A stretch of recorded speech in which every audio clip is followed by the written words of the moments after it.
Bété Avon, et c'est ce que je vous dis ce matin, c'est plutôt ce que dit Yariv Bérébi. Bonjour Yariv. Bonjour Léa. Yariv, vous êtes chef franco-israélien, vous êtes à Paris depuis plusieurs années, vous avez ouvert des restaurants dans le 2e arrondissement de Paris, c'est Maafim, Salatim, et puis la boulangerie. Ouais, exactement, la boulangerie du Sentier qui a ouvert tout récemment. Ouais. Votre dernier bébé. Alors la boulangerie, on va parler de brioche. De brioche. Ça y est, maintenant vous êtes devenu maître en brioche, en pain. Maître en dégustation de brioche. En dégustation. Bravo. Alors, bien sûr, la fête de Hanouka arrive et on va faire ces beignets. Alors, comment faire pour que des beignets soient pas trop lourds? Parce que tous les ans, c'est la même chose. On essaye de faire un beignet. D'abord, c'est pas si facile que ça. Non, pas du tout. Et souvent, ils sont un peu lourds.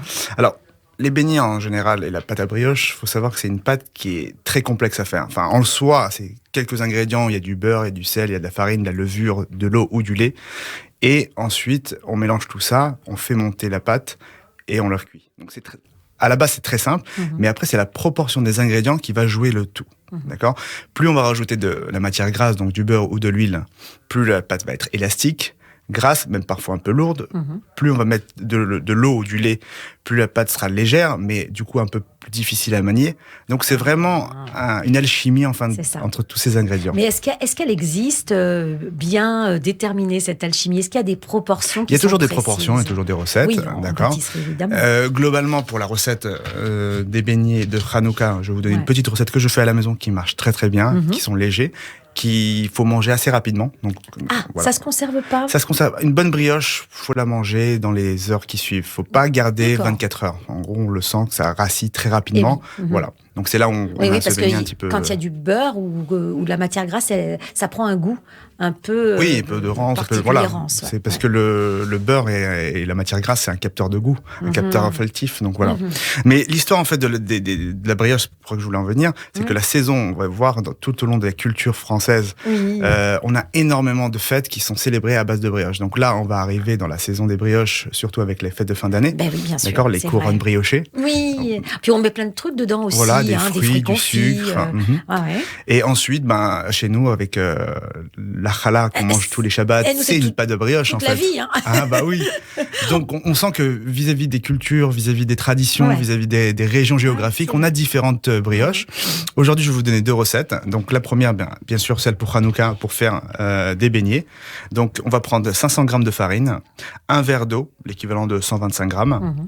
2 cuillères à soupe d'huile, pas beaucoup plus, d'accord? Parce que déjà, ça va tremper dans l'huile, donc faire attention.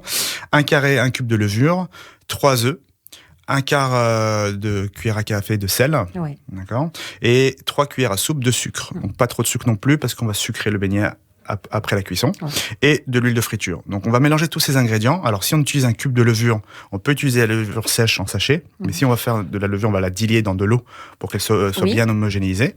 Tiède, un peu d'eau tiède. Ouais, légèrement tiède, pas trop tiède, parce qu'on a tendance parfois à mettre trop tiède et du coup tuer les levures. Voilà, donc c'est important. Là, c'est toute une question de chimie. Hein. C'est ça, c'est de l'alchimie entre la farine, la levure, le lait, voilà. Et ensuite on va mélanger, on va pétrir tout ça avec un crochet de préférence.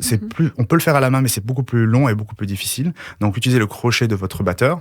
On va malaxer pendant une bonne vingtaine de minutes, d'accord, jusqu'à avoir une pâte bien homogène, bien lisse, et on va laisser reposer dans la cuve du batteur pendant environ 2 heures déjà. Ensuite, on va faire nos petites boules, d'accord. Moi, je les fais à 50-60 grammes, pas plus, d'accord.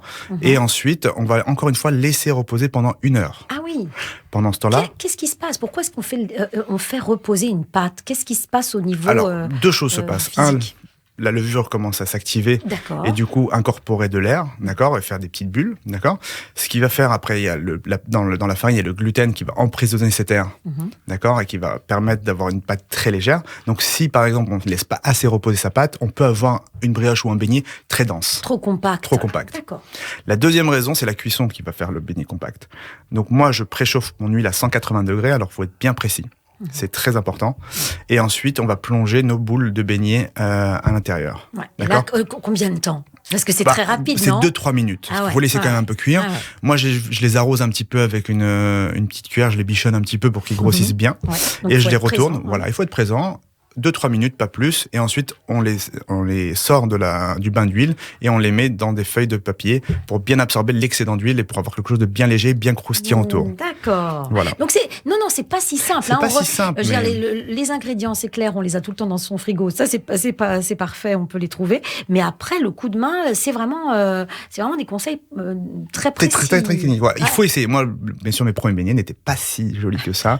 Voilà. Après, on peut les garnir avec ce qu'on veut, du chocolat, de la confiture ou du sucre. Et ça, c'est magnifique, c'est très bon. Alors, deuxième recette. Alors, la deuxième recette, c'est plus une recette traditionnelle de brioche. On va prendre 1 kg de farine. Alors, c'est beaucoup, mais on peut diviser après la recette. On va prendre 125 grammes de sucre. Donc, on est dans une recette un peu plus sucrée. 1 cube de levure. 25 centilitres de lait, l'équivalent de 250 grammes de lait. 4 œufs. 125 grammes de beurre mou. D'accord ? On va remplacer l'huile par le beurre. Et tout ça, on va malaxer. Pareil, dans une cuve, un batteur accroché pendant une vingtaine de minutes.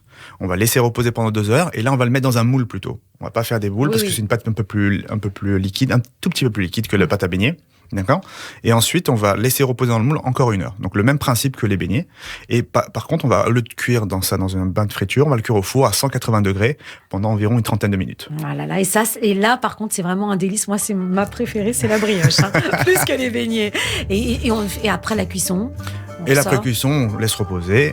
Et on est prêt à déguster. Bon, on peut déguster. Eh ben, écoutez, merci beaucoup, Yariv, pour ces belles recettes. Là, ça vient. Hein, vous allez en faire tous les jours. On va en faire tous les jours pendant la période de Hanouka. Et même, on va prolonger. À la boulangerie. Venez. Précommandez-en avant. Parce que, parce que c'est beaucoup de travail quand même. C'est beaucoup de travail et on est rapidement en rupture. Voilà.